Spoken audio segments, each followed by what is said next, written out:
Olá pessoal, sejam bem-vindos. A gente vai falar hoje sobre a autoridade espiritual. O que é autoridade espiritual? Por um ponto de vista filosófico e também magístico, né?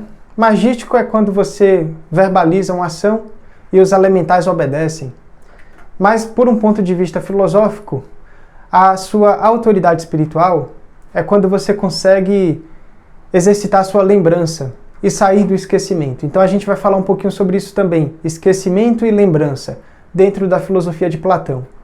Eu estou aqui com o livro Timeu, que é um dos diálogos que eu mais gosto, porque é um livro que traz um esclarecimento da existência, a criação do mundo, a criação da alma, e mesmo que você leia sem acreditar nessas coisas, acaba sendo muito fascinante entender como é que os antigos eles percebiam a realidade.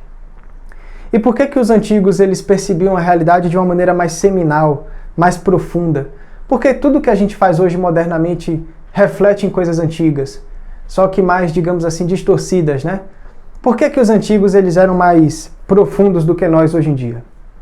Porque eles tinham um compromisso com a verdade. Esse é o compromisso epistêmico, né? Platão ele não ficava falando qualquer coisa, não soltava palavras ao léu do vento. Ele, na verdade, buscava a verdade de tudo. E Platão ele falava de que a verdade não está lá fora. Para Platão, não adianta você catalogar planeta, descobrir elemento. Você precisa simplesmente fechar os seus olhos. E quando você fecha o seu olho, seus olhos, você vai descobrir as cópias imperfeitas de uma essencialidade perfeita que lhe aguarda ser decifrada, ser alcançada, né? Então hoje em dia nós vemos cientistas quase que religiosos torcendo ali para os foguetes, né, serem lançados para fora da Terra, quase que igual o católico que reza o seu terço. Nós temos essa ciência como se fosse de fato uma entidade religiosa, que dita a verdade das coisas, mas que no fundo não alimenta a alma, mas que é importante para descobrirmos as coisas aqui fora. Mas e quando falamos das coisas aqui dentro, né? Algumas vezes a ciência ela também parece meio poética. A gente tem aquela frase ali do Carl Sagan, né, que diz de que nós somos pó de estrelas, e de fato 97% dos átomos eles estão existindo nas estrelas também. Sabemos hoje de que as estrelas explodem seus núcleos e o plasma é liberado até alcançar o solo terrestre. E daí os elementos vão se formando e a vida se constitui através de um aglomerado energético que depois da morte a gente deixa aqui no mundo também.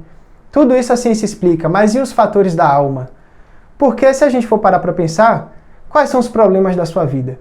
São questões apenas físicas? Ou é uma raiva mal trabalhada, uma preocupação, uma depressão, uma angústia, uma dificuldade de alcançar até um objetivo material por falta de virtude?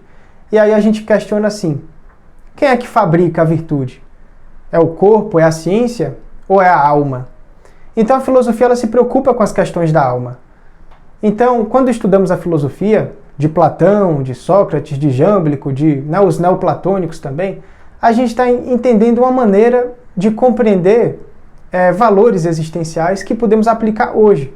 Por isso que eu tenho o maior orgulho de falar que tudo que eu trago aqui no canal, eu acredito no que eu falo. Tem muita gente que tem uma postura acadêmica, um monte de doutorado nas costas, vai falar sobre filosofia como uma contribuição histórica ou para alguma universidade. Nada contra essas pessoas, mas eu acho muito legal quando encontramos pessoas que elas estão falando de filosofia e elas acreditam naquilo que elas dizem, né? E a espiritualidade hoje precisa andar junto da filosofia clássica. Não dá mais para separar uma coisa da outra, senão a espiritualidade ela fica muito evaporada e perde solidez.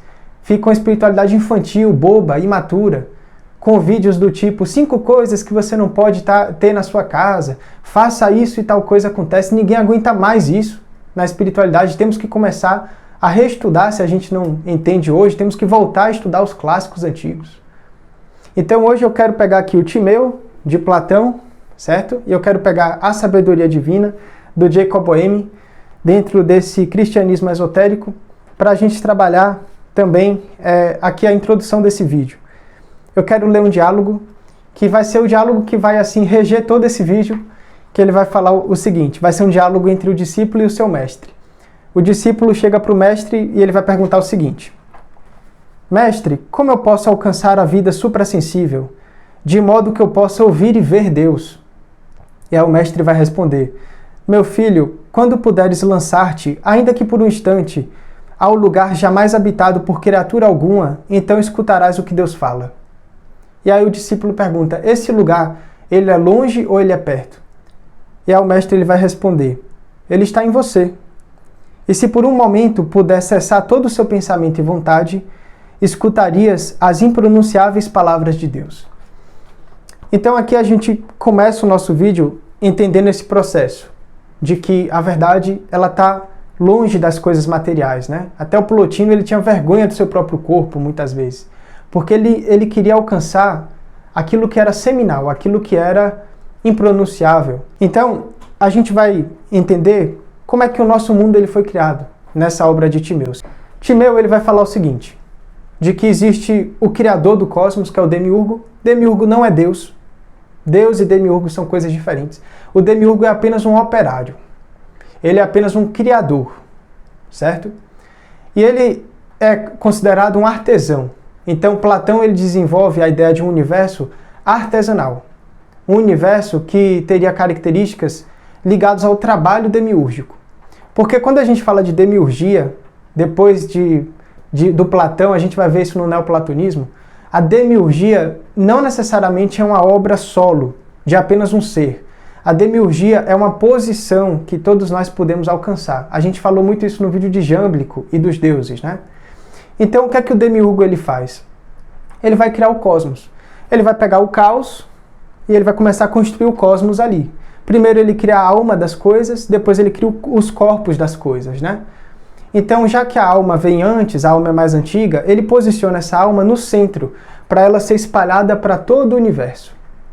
Então ele vai fazendo essa criação, só que no momento que ele está criando, acontece uma coisa que dificulta o processo, que é uma rebeldia entre os elementos ali, que Platão vai falar da necessidade. Então começa a aparecer a necessidade. E o que é a necessidade? É uma filha indócil do demiurgo. Veja o demiurgo como o pai do universo, Platão falava, e a necessidade como essa brigalhada dos elementos, né? Os elementos que saíram agora do caos e não querem ser, digamos, ordenados. Então esse caos, quando a matéria é construída, ele é derramado. Existe um resíduo caótico que é derramado na matéria criada. Na matéria criada existe esse caos, esse lado desconhecido da vida, né? Então, quando esse caos se derrama na alma humana, nós temos dois aspectos da alma humana. Um aspecto que é luminoso, favorável, interessante, que é o aspecto que vai nos eternizar. Somos seres imortais, estamos imortalizados por conta da nossa alma, certo? E existe o aspecto mais dificultoso, o aspecto inferior da alma, que é esse lado caótico, residual. Porque a alma, do mesmo jeito que é um troféu para nós, é ao mesmo tempo um resto do cosmos, né? Então, temos todo o cosmos em nós. A ciência vai falar isso também, no lado físico da coisa. Então, temos todo o cosmos dentro de nós. E por termos todo esse cosmos dentro de nós, o ser humano ele é várias coisas, né? Ora somos espiritualizados, somos heróicos, somos responsáveis, somos virtuosos, e ora somos viciosos, diabólicos, separativistas, ferozes. E aí você me pergunta, quem é o ser humano? O ser humano é isso tudo. Por quê? Porque na matriz da sua alma está contido todos esses elementos. E isso é um conflito para o demiurgo. É um conflito para o demiurgo, por quê? Porque quando ele estava criando, ele tinha boas intenções. O demiurgo ele é um ser bom, ele não é um ser invejoso, certo? Platão ele sempre reafirma isso, o demiurgo ele é um ser bom, ele não é um ser invejoso. Porque do mesmo jeito que ele queria criar esse artífice para explicar a criação do mundo, ele queria despersonificar o demiurgo dos deuses gregos. Ele não queria que o demiurgo obtesse uma imagem de uma divindade comum grega, porque o demiurgo ele é algo a mais. Ele é o aspecto matricial da criação. Então o demiurgo ele não é um ser invejoso, ele é um ser bom. E ele tinha ideias perfeitas, ele pensou em um mundo perfeito. Ele tinha lógicas matemáticas perfeitas, né? Então a ordem, a razão, se mistura com essa ideia matemática. Tudo é feito através de matemática, certo? A gente pega aí Pitágoras, que fala de que tudo é número. E por que tudo é número? Porque tudo é exato. No universo, na eternidade, tudo tem uma exatidão, tudo tem o seu lugar. Então, quando essa alma do homem é criada, a gente tem uma separação do céu e da terra. E para compreender isso, que abre margem depois para o pensamento do alquimista suíço Paracelso, que vai desenvolver toda a filosofia alquímica. Primeiro Platão vai diferenciar o céu da terra. Temos o céu, tá? Temos as estrelas aqui em cima e temos o nosso mundo aqui embaixo. Aqui em cima, as coisas elas são perfeitas e eternas, porque cada coisa tem o seu lugar, certo? Só que aqui embaixo, as coisas elas brigam, porque elas se separam do céu. No neoplatonismo, posteriormente em Plotino, a gente vai ver isso também. Do nosso mundo estando afastado da unidade. Logo, a gente não consegue captar diretamente a luz que é emanada da unidade, do uno, porque estamos, digamos, sombrilizados nessa posição. Então a gente sempre fala isso aqui, tem partes do universo que são mais obscuras, tem partes que são mais clareadas. Platão falava de que os corpos celestes, eles têm a força do fogo, eles são seres de fogo, que também são deuses celestes. E esses deuses celestiais, eles criam os terrestres, ou seja, nós, na visão teúrgica aqui de Platão, demiúrgica, nós somos criação dos deuses celestes. E aí depois na alquimia a gente entende de que os astros derramam os metais na Terra, cada astro representa um deus e os metais são corpos dessas divindades em questões metálicas que temos no nosso corpo, né? Desenvolver essa dinâmica entre o céu e a terra, que depois a gente vai ver isso não só na filosofia alquímica, mas também espagírica, nos vidros, né, no laboratório, que a gente trabalha na aula 11 do curso, a gente começa a desenvolver de que as coisas que acontecem na terra influenciam as coisas do céu e vice-versa. As coisas do céu também influenciam nas coisas terrestres. E aí a gente entra na ideia da autoridade espiritual. O que é ter autoridade? Na filosofia clássica, nós temos essa grande voz divina como o daimon, que é inserido em cada criatura, como falamos em Timeu também. Então, em cada criatura, temos esse daimon, que é esse espírito, essa voz divina. Mas quando o mundo ele é criado, ele está suscetível a rotações do tempo. Porque o tempo é um corte da eternidade. Então, quando eu corto a eternidade, eu tenho tempo. E esse tempo é como se fosse a imagem móvel da eternidade. Aqui na metafísica platônica a gente tem isso, essa ideia do tempo ele ser a imagem móvel, a imagem que se movimenta da eternidade. Se é imagem móvel, então é uma coisa que muda constantemente. Toda hora está transitando, toda hora está se modificando. Mas esse da eternidade significa o quê? De que é a essencialidade que alimenta todas as imagens, como falam os helênicos, as imagens das imagens, das imagens, das imagens, até chegar na eternidade, certo? E essa eternidade, ela busca, através do tempo, ser carimbada na matéria. Quem faz isso são os próprios espíritos, porque o espírito, ele é um resquício da eternidade. Então, quando você pega uma coisa que é, digamos assim, um resquício da eternidade, e você joga ela no planeta que representa o tempo, o que é que você está querendo fazer? Você está querendo eternizar o tempo. Se o eterno está ligado aos astros, que é ordem, e o tempo é transitoriedade, quando você pega um espírito e semeia ele no planeta, o que é que você está tentando fazer? Você está tentando ordenar o caos. É muito simples da gente entender. Então, esse conjunto, essas massas de espíritos que são semeadas pelo demiurgo no orbe, elas estão tentando ordenar o caos. E elas vão fazer isso através da separação, que é a espada e a balança. É o símbolo da justiça. Com a espada eu corto aquilo que é certo e errado, meço os pesos e vejo o que de fato é igual, é interessante, não é interessante. Mas eu faço isso de forma autêntica, porque eu sou cego. A justiça ela é vendada. Por que ela é vendada? Porque a verdade ela está dentro, como a gente falou. Então eu só posso ter consciência se eu olhar para dentro. Então quando eu fecho os meus olhos eu adquiro uma espada. Que espada é essa? Na teosofia a gente vai entender de que é Kundalini, né? Quando ela chega aqui no último osso da coluna, aí tem os mistérios maçônicos. Mas é basicamente quando você consegue ter essa capacidade de cortar aquilo que é do mundo e aquilo que é seu, aquilo que é essencial. E aí temos dois movimentos, meus amigos, que faz esse processo acontecer na filosofia de Platão. E aqui vai estar também com os orfistas, tá? A gente tem o nosso mundo aqui. Beleza. Você, eu, todo mundo está aqui, né? Como é que a alma ela entra aqui nesse mundo? Ela entra através do esquecimento. Então, para a alma entrar no mundo, ela tem que se esquecer. E como é que a alma ela sai do mundo? Ela tem que se lembrar. Então, quando a alma se esquece, ela entra no mundo, ela experimenta uma vida, ela tem a sua essência coagulada. Quando a alma se lembra, ela se sublima e ela consegue se separar dos problemas, dos conflitos, daquela transitoriedade, daquele tempo, daquela impermanência, que às vezes vangloriamos, né? Às vezes lutamos com sangue e alma, mas na verdade é impermanente, porque tudo no fundo vai acabar. A gente sabe de que daqui a alguns milhões de anos o Sol vai crescer, a carga massiva vai engolir a Terra. Então será mesmo que seus problemas valem tanto assim? Pegue o problema hoje seu que mais lhe dá dor de cabeça. Agora se pergunte, qual é o tamanho desse problema comparado ao tamanho do universo? Ele não ficou pequeno? Pois é, meu amigo. A questão, na verdade, é o exercício da lembrança. Então, quando as almas se lembram, através da filosofia, elas são espargidas para fora do mundo. O mundo é o quê? O mundo é um batismo. Mas qual é o resultado universal? É o seu coroamento. Mas para eu ser coroado, eu preciso ser batizado nos mundos. Então eu entro em um mundo, absorvo todo o conhecimento que ele tem, traduzo aquilo, certo? Crio um código de linguagem, decifro a alma que está ali, sublimo aquele processo, vou para outro e aí eu fico eu fico criando uma memória celestial, uma memória cósmica, né? Isso depois a gente pode falar em outro vídeo. O que é que os orfistas eles falavam? E por que é importante falar deles? Porque o orfismo, pessoal, foi uma religião fechada da Grécia, que tinha como base os princípios da mitologia de Orfeu.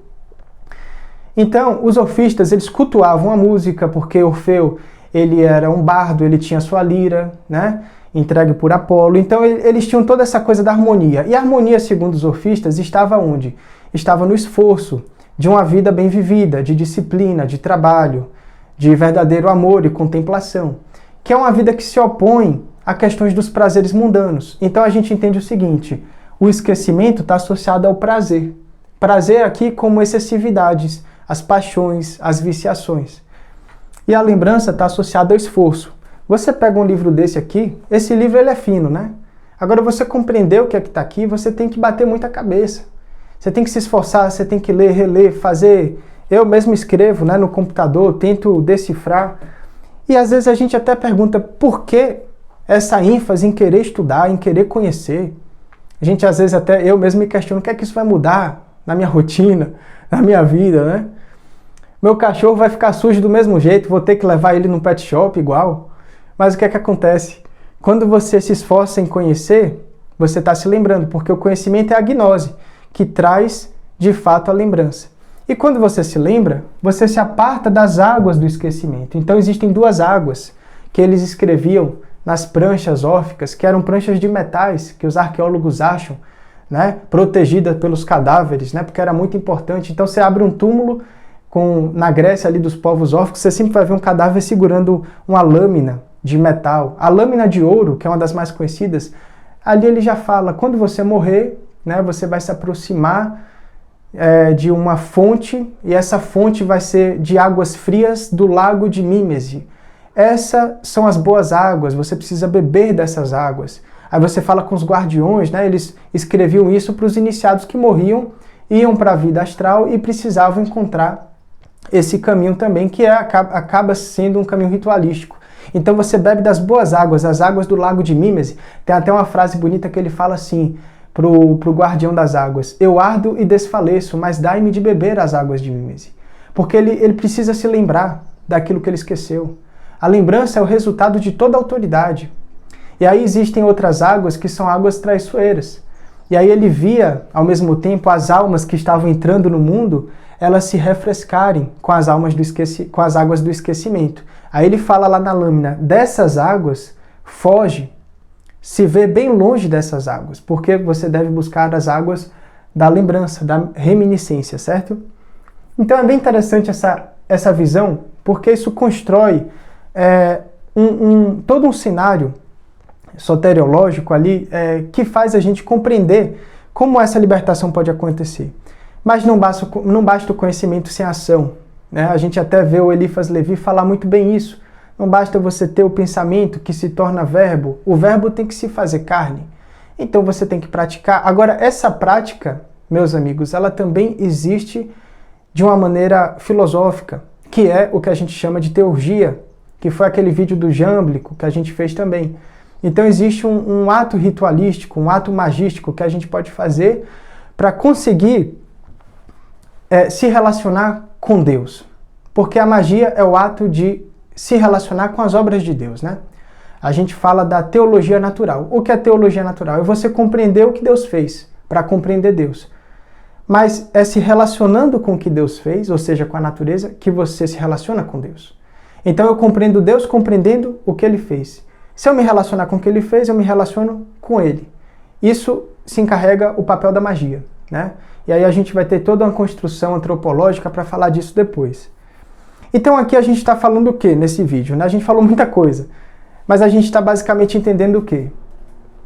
O esquecimento, ele apaga a sua palavra, ele apaga a sua força, a força desse daimon que foi inserido no seu ser, que é a voz que você precisa recuperar, é a voz do espírito, da consciência. Quando você, por exemplo, faz uma viagem astral, uma saída extracorpórea, e aí você se vê em um corpo diferente do seu, aí depois você volta para o seu.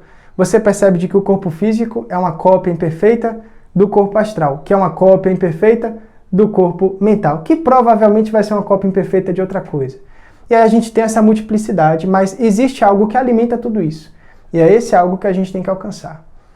Então, basicamente, essa é a maneira que eu enxergo essa visão da autoridade espiritual, da filosofia, e eu espero que vocês tenham gostado desse vídeo. Pessoal, lembrando, para você que tem interesse nos nossos serviços, nos nossos cursos, dê uma olhada lá no portal espiritualidade.com. A gente tem curso de alquimia, onde a gente aprofunda isso aqui em um nível muito, muito grande. São 17 horas de material de vídeo. Vale a pena, caso você queira, né, investir em conhecimento sério. E o nosso curso de astrologia também.